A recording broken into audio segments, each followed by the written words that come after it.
have you been running Gossips? About 8 years now, 8.5 years. And have you seen the scene change? But hang on, I don't run Gossips. Well, run Gaz's Rockin' Blues. I've just, I've been running Gaz's Rockin' Blues for 8.5 years now. And I just hired a place, sort of, got a deal whereby I just go in there and bring my own staff and music and things in to line up the entertainment, promote it, get the people down there and everything. And just works like a family there. That's why I keep that like the hub of my operations, you know? Yeah. And one regular thing that you can rely on at a certain time, certain place, every certain time that week. When did you begin the Trojans? Or was it a sort of lifelong? About 2 years ago this week, we started rehearsing. We got a couple of little gigs in a local blues pub called the Station Tavern, Latimer Road near Labrador Grove, near where I live. And you're going to edit this? Oh yeah, so you're going to edit shots and stuff. Ask me another question. All right. How big is your Star record collection? And I don't want to get people excited and tell them that it's this vast thing, otherwise I'll have to get an extra set of bars put up on all the windows and stuff. But it's good. It's really good. You can count on that. You never get bored of it? No, I don't. Because I've got thousands of tunes. I've heard everything that I've got. But if you were to sit there and play it in a row, yeah, you'd go mad. You wouldn't have enough weeks in the year and enough years in your life. Yeah. And who's your favourite? So that's why I circulate it rather than it just sitting there on the shelf like other people who have got really good collections. Yeah. Use it so that people can appreciate it, because it's only really living when you can hear it, especially in the right situations. So I get into the right situations and let people hear it so everyone can enjoy it. So it's like, feels like I'm more like a caretaker of it, and that's why I've been very lucky. I've had a real collector's luck with it, because it's like because I know it, because I share it.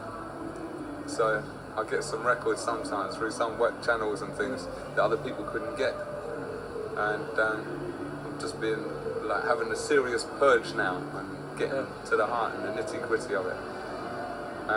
For about the last 6 or 7 years, but I've been buying them since I was a kid. Do you like modern ska, or the ska of 10 years ago, two-tone?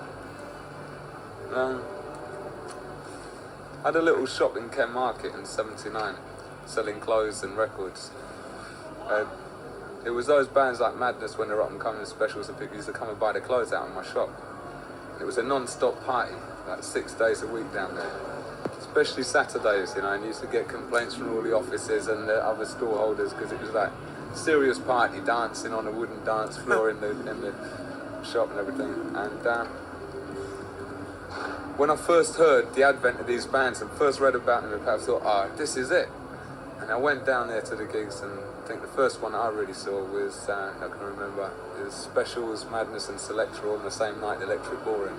And that was like, that sealed it, that it was going to be a big thing. But when I was checking those bands out for the first time all in one go like that, maybe just 1 or 2 numbers out of the whole set, or probably 3 or 4 numbers out of the whole gig from 3 bands had to offer, really appealed to me. The rest of it, I felt like, it was too much like rock and punk and, well, not so much punk, just sort of, it's all it's like feels really uptight, and it's hard to kind of loosen up and kind of dip and dive and dance and jive to it, you know what I mean? Yeah. But whereas like the original ska and rocksteady and reggae, when it's at its best, it's hard to beat that stuff, It's hard to beat it, and I felt that the guys in that generation of music that was coming out, the two-tones of generation, they really were into that stuff, but they weren't good enough to accomplish that.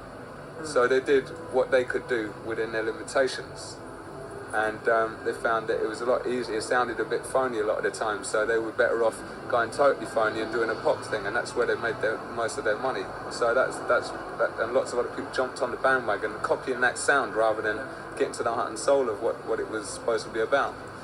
And so pretty soon it burnt itself out, of course, because the thing that attracted people to it in the first place was that it's ska. Yeah. And all that it represented, unifying cultures and sound that can travel the world, or everyone can get together, dance and enjoy and be happy with. And it's a very happy type music, even though it appeals to the real Sky. You know, it's got enough mellow stuff there, coming like straight from the blues in a sense, to sort of make you feel a lot better when you're feeling a lot worse by dealing with it face to face. So I think it's a great kind of music, but it just lost its direction really quick. And I think that it sort of got captured by the press and everyone sort of prematurely. And that's what I like about the present ska sort of scene that's going on at the moment, the last couple of years. There's more and more bands popping up, and they're getting closer to the heart and core. And some of them may be a bit young and everything and sound a bit two-tonish and all of that. But it doesn't matter, because there's enough of the right bands on the scene now to really lead the way. Yeah. And that influence is running off on the whole thing as a movement, and it's attracting more and more people to it. You're getting some really people experimenting with music, and got some really good bands on the scene now, and the press hasn't picked up on it for some time, so it's able to kind of mature and grow. Yeah. You know what I mean? So so it's probably got a lot longer life expectancy this time round, you know. Yeah. How long have you had that hat? This hat, I'm getting rid of this one. I just bought some new ones, but I'm just keeping this up to the end of the year. Then I have to sling it. And where did you get that? Killer new hats, Borsalino Steak. Where did you get that suit from? Which suit? The leopard skin, the tiger skin. Oh, that.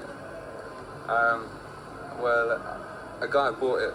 There was only 2 of them in the world, right, that were made up from this piece of material, zebra skin. That's it. And it's like a kind of a drape type thing. You know, a bit like Teddy Boy's thing with one button, slim lapel, but it's total zebra. And I just saw it and I said, that is wild, you know what I mean? Right down the markings on the back, everything was perfect about it. The cut was done by a brilliant tailor. And I saw this guy, Dougie, and he hit hard times anyway. I begged him to sell it to me for about 2 years, right? He wouldn't let me have it. And one day he was really skint. I gave him 12 quid for it. Never seen another one since. Luckily I still got it. Right. Thank you very much. Cheers.